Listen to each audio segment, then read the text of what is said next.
नमस्कार, मी राजेंद्र तिडके आणि आपण पाहत आहात युवा दर्पण लाईव्ह। सुरुवातीला पाहूयात आजच्या ठळक घडामोडी। नीट पेपर फुटी प्रकरणी आरसीसी क्लासेसचे शिवराज मोठेगावकर यांना 9 दिवसांची सीबीआय कोठडी। 10 दिवस आधीच मिळवला होता पेपर। टोळीतला सक्रिय सदस्य असल्याचे समोर।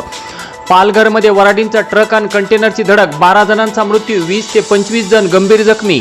विधान परिषदेचा बिगुल वाजला। स्थानिक स्वराज्य संस्थांच्या 17 जागांसाठी 18 जूनला होणार मतदान। आणि इराण युद्धामुळे अमेरिकन नागरिक संतप्त, 63% लोकांना ट्रम्प नापसंत। आणि आता बातमीपत्र बीड जिल्ह्याचं आणि राज्यातील इतर घडामोडींचं सविस्तर। बीड जिल्ह्यातील नेकनूर येथे आज दिनांक 18 मे 2026 रोजी हिंदू जन आक्रोश मोर्चाचे आयोजन करण्यात आले होते। यावेळी बोलताना अहिल्यानगरचे आमदार संग्राम जगताप यांनी अत्यंत आक्रमक आणि वादग्रस्त वक्तव्य केल्याने आता या परिसरातील वातावरण तापण्याची शक्यता निर्माण झाली आहे। आमदार महेश लांडगे यांच्या प्रमुख उपस्थितीत झालेल्या या सभेत संग्राम जगताप यांनी शुरुआत वो लोग करते हैं लेकिन खत्म हम करते हैं असा थेट इशारा देत जनगणना झालीच तर यांची संख्या 40 कोटींच्या पुढे जाईल असा दावाही त्यांनी केला। दरम्यान महेश लांडगे म्हणाले, 6 वर्षांच्या मुलीवर अतिप्रसंग करण्याचा प्रयत्न होतो पण मदत होत नाही। सर्व धर्म समभाव हा बुडबुडा बाहेर काढा। जो कायदा मानणार नाही त्यासाठी दांडे हातात घ्या। आपल्यामध्ये काही पुरोगामी विचारांचे किडे आहेत। पुरोगामी विचारांच्या राजकीय लोकांना लाज वाटली पाहिजे। आमच्याकडे पण मतदार आहेत पण आम्ही स्वार्थी नाहीत। छत्रपती संभाजीनगरला परवा एकाचे घर पाडले। पोलिसांनी जरा गांभीर्याने घ्यावे।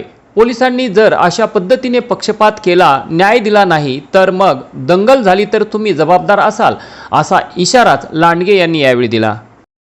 भरधाव टेम्पो समोरील वाहनांना तसेच एका बसला धडक देऊन दुसऱ्या बसचा एका बाजूने पत्रा चिरून थेट रस्त्याखाली उतरून दुकानात घुसल्याची धक्कादायक घटना काल दिनांक 17 मे 2026 रोजी बीड शहरातील नगर रोड चराटा फाटा परिसरात सायंकाळच्या सुमारास घडली।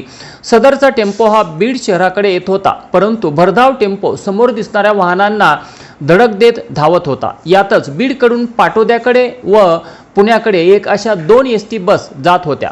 यातील एका बसला देखील या टेम्पोने कट मारला तर दुसऱ्या बसच्या एका बाजूला पूर्णपणे घासत गेल्याने बसचा पत्राच कापला गेला। त्यामुळे टेम्पोचे टायर फुटले तर अनियंत्रित टेम्पो रस्त्याच्या खाली उतरला आणि थेट एका किराणा दुकानातच घुसला।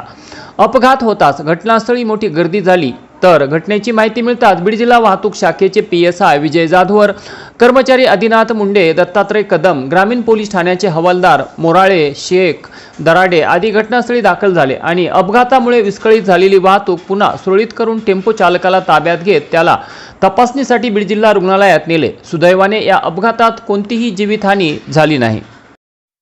आष्टी तालुक्यातील धानोरा येथील CRPF अर्थात केंद्रीय राखीव पोलीस दलात कार्यरत असलेले जवान मेजर विष्णू पोपटराव शेळके यांचे रविवार दिनांक 17 मे रोजी अपघाती निधन झाले। मेजर विष्णू शेळके हे देशसेवेसाठी कायम तत्पर आणि कर्तव्यदक्ष जवान म्हणून ओळखले जात होते। काही दिवसांपूर्वीच ते सुट्टीवर आपल्या गावी धानोरा येथे आले होते। मध्य प्रदेशातील भोपाळ येथे कार्यरत असलेले मेजर विष्णू शेळके हे आपली सुट्टी संपवून पुन्हा कर्तव्यावर रुजू होणार होते। देशसेवेसाठी निघण्यापूर्वी आपल्या मित्रांना भेटून दुचाकीने परत जात असतानाच काळाने त्यांच्यावर झडप घातली। विष्णू शेळके यांच्या दुचाकीला एका भरधाव छोटा हत्ती टेम्पोने समोरासमोर जोरदार धडक दिली। या धडकेत विष्णू शेळके हे गंभीर जखमी झाले। त्यांना तातडीने अहिल्यानगर येथील एका रुग्णालयात हलवण्यात आले, मात्र त्यांची प्रकृती अत्यंत चिंताजनक असल्याने उपचारादरम्यान त्यांची प्राणज्योत मालवली। त्यांच्या पश्चात आईवडील, पत्नी व 2 मुली असा परिवार आहे। मेजर शेळके यांच्यावर आज दिनांक 18 मे रोजी सकाळी धानोरा येथे शासकीय इतमामात अंत्यसंस्कार करण्यात आले। यावेळी नागरिक, नातेवाईक, सैनिक अधिकारी व विविध क्षेत्रातील मान्यवर यांची मोठ्या संख्येने उपस्थिती होती। देशसेवेसाठी आयुष्य अर्पण करणाऱ्या वीर जवानाच्या निधनाने संपूर्ण धानोरा गावावर शोककळा पसरली आहे।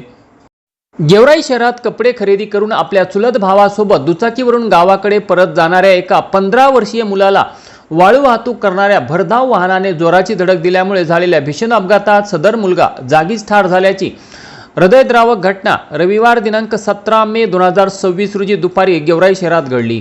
भूषण भागवत पानखडे वय 15 वर्षे राहणार राजपिंपरी तालुका गेवराई जिल्हा बीड असे या अपघातात मृत्युमुखी पडलेल्या दुर्दैवी मुलाचे नाव आहे। भूषण हा आपल्या चुलत भावाच्या दुचाकीवरून गेवराई शहरात आला होता आणि तिथून खरेदी करून गावाकडे निघाला असता त्यांची दुचाकी शहराजवळ असलेल्या जमादारणीच्या पुलाजवळ पोहोचली असता समोरून भरधाव वेगाने आणि निष्काळजीपणे येणाऱ्या एका वाळूने भरलेल्या छोटा हत्ती टेम्पोने त्यांच्या दुचाकीला जोराची धडक दिली। ही धडक एवढी भीषण होती की भूषण पानखडे याचा जागीच मृत्यू झाला, तर दुचाकीवरील त्याचा दुसरा मित्र या अपघातात गंभीर जखमी झाला असून त्याला तातडीने उपचारासाठी रुग्णालयात दाखल करण्यात आले आहे। या घटनेमुळे राजपिंपरी परिसरात शोककळा पसरली आहे। मागेल त्याला सौर कृषी पंपासाठी ना हरकत प्रमाणपत्र देण्यासाठी 1000 रुपयांची लाच घेताना तेलगाव येथील महावितरणच्या एका अधिकाऱ्याला बीड लाचलुचपत प्रतिबंधक पथकाने रंगेहात पकडले। ही कारवाई आज सोमवार दिनांक 18/5/2026 रोजी दुपारी 4:30 वाजण्याच्या दरम्यान करण्यात आली। कृष्णा अश्रुबा पाळवदे वय 33 वर्ष असे लाचखोर अधिकाऱ्याचे नाव आहे।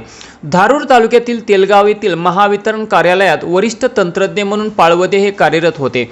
तक्रारदाराकडे सौर कृषी पंपाच्या ना हरकत प्रमाणपत्र देण्यासाठी त्यांनी 1000 रुपयांची मागणी केली होती। त्यानुसार बीड एसीबी पथकाने चिंचोली परिसरात सापळा रचून पैसे स्वीकारत असताना पाळवदे यांना रंगेहात पकडण्याची कारवाई केली। यामध्ये पोलीस उप अधीक्षक सोपान चिट्टमपल्ले, समाधान कवडे, पांडुरंग काचगुंडे, अनिल शेळके, अविनाश गवळी आणि गणेश मेहत्रे यांचा समावेश होता।